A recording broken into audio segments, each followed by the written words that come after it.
आपने दुनिया के सबसे बुद्धिमान और महानतम लोगों में से एक आचार्य चाणक्य के बारे में तो सुना ही होगा। आचार्य चाणक्य का जन्म नाम विष्णुगुप्त था और इन्हें कौटिल्य नाम से भी जाना जाता है। आचार्य चाणक्य की शिक्षा तक्षशिला विश्वविद्यालय में हुई। बाद में ये इसी विश्वविद्यालय के आचार्य बने। चाणक्य एक कुशल राजनीतिज्ञ ही नहीं, एक शिक्षक, धर्माचार्य, लेखक और अर्थशास्त्री भी थे। पहले भारत कई छोटे छोटे साम्राज्य में विभाजित था। चाणक्य ने अपने तेज दिमाग के दम पर बिखरे हुए भारत को सबसे पहले राष्ट्रीयता के सूत्र में बांधकर महान राष्ट्र की स्थापना की और उन्होंने चंद्रगुप्त मौर्य को भारत के प्रथम सम्राट के रूप में प्रतिष्ठित किया। इस वीडियो में मैं आपको चाणक्य की लाइफ स्टोरीज के थ्रू ऐसी 4 बातें बताऊंगा जो हमें आचार्य चाणक्य से सीखनी चाहिए, तो इस वीडियो को अंत तक जरूर देखें।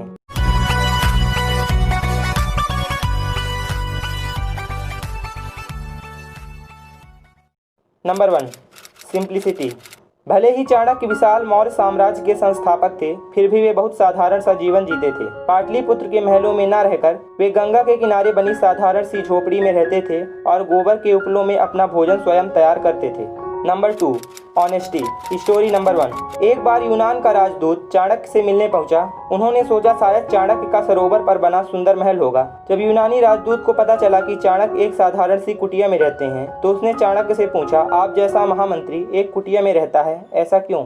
चाणक्य ने कहा, अगर मैं जनता की कड़ी मेहनत और पसीने की कमाई से बने महलों में रहूंगा तो मेरे देश के नागरिक को कुटिया भी नसीब नहीं होगी। चाणक्य की ईमानदारी पर यूनान का राजदूत नतमस्तक था। Story number 2। एक बार पाटलिपुत्र में भयंकर अकाल पड़ा। चाणक्य झोपड़ी में बैठे थे और उनके सामने अकाल से प्रभावित लोगों को देने के लिए कंबलों का ढेर लगा था। उन्होंने एक फटा पुराना सा कंबल ओढ़ रखा था। उस समय एक विदेशी व्यक्ति चाणक्य से मिलने आया। चाणक्य को फटे पुराने कंबल को ओढ़े देखकर उसने पूछा, आपके सामने नए नए कंबलों का ढेर लगा है, फिर भी आपने फटा पुराना कंबल ओढ़ रखा है, ऐसा क्यों? चाणक्य ने कहा, आप जिन कंबलों की ओर संकेत कर रहे हैं वे सब जनता के हैं। जनता की चीज जनता के ही काम आएगी, यह मेरे लिए नहीं है। विदेशी यह सुनकर हैरान रह गया। Story number 3। एक बार चीनी यात्री चाणक्य से मिलने उनकी झोपड़ी में पहुंचा। उस समय चाणक्य राजकीय विषय पर चिंतन करते हुए कुछ लिखने में व्यस्त थे। सामने ही दीपक जल रहा था। चीनी यात्री ने चाणक्य को प्रणाम किया और सामने बिछे आसन पर बैठ गया। चाणक्य ने अपनी लेखन सामग्री एक ओर रख दी और दीपक बुझाकर दूसरा दीपक जला लिया।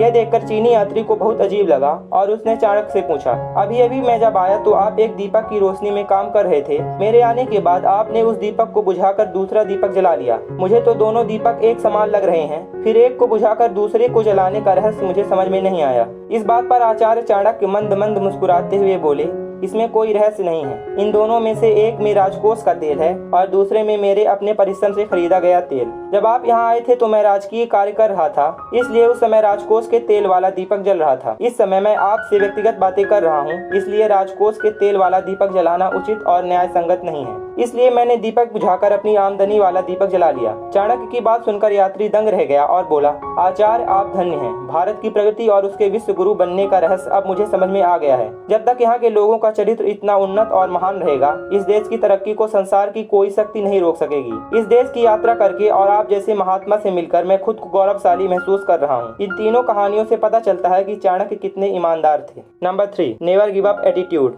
Story number 1। चाणक्य के पिता आचार्य चाणक्य को हर वक्त देश की चिंता सताती रहती थी। धनानंद, जो कि उस समय पाटलिपुत्र का राजा था, अपने राज्य का ध्यान नहीं रखता था और हमेशा भोग विलास में डूबा रहता था। इसलिए आचार्य चाणक्य ने अपने मित्र के साथ मिलकर धनानंद को मारने की योजना बनाई। धनानंद को इस षड्यंत्र की जानकारी मिल गई, जिससे चाणक्य को बंदी बनाकर उसकी हत्या कर दी गई और उनका कटा हुआ सिर राजधानी के चौराहे पर टांग दिया गया। यह बात सबसे पहले आचार्य चाणक्य को पता चली। पिता के कटे हुए सिर को देखकर चाणक्य की आंखों से आंसू टपक रहे थे। उस वक्त चाणक्य की आयु महज 14 वर्ष की थी। रात के अंधेरे में उन्होंने पिता का दाह संस्कार किया और अपनी शिखा खोलकर शपथ ली कि जब तक धनानंद के रक्त से अपने बाल नहीं रंग लूंगा तब तक शिखा नहीं बांधूंगा। Story number 2। एक बार चाणक्य कहीं जा रहे थे। रास्ते में कटीली झाड़ी पर उनका पैर पड़ गया, जिससे उनके पैर में घाव हो गया। चाणक्य को झाड़ी पर बहुत क्रोध आया। उन्होंने वहीं संकल्प लिया कि जब तक झाड़ी को समूल नष्ट नहीं कर दूंगा तब तक चैन से नहीं बैठूंगा। वे उसी समय मट्ठा और कुदाली लेकर पहुंचे और झाड़ी को उखाड़ कर उनकी जड़ों में मट्ठा डालने लगे ताकि झाड़ी फिर न उग पाए।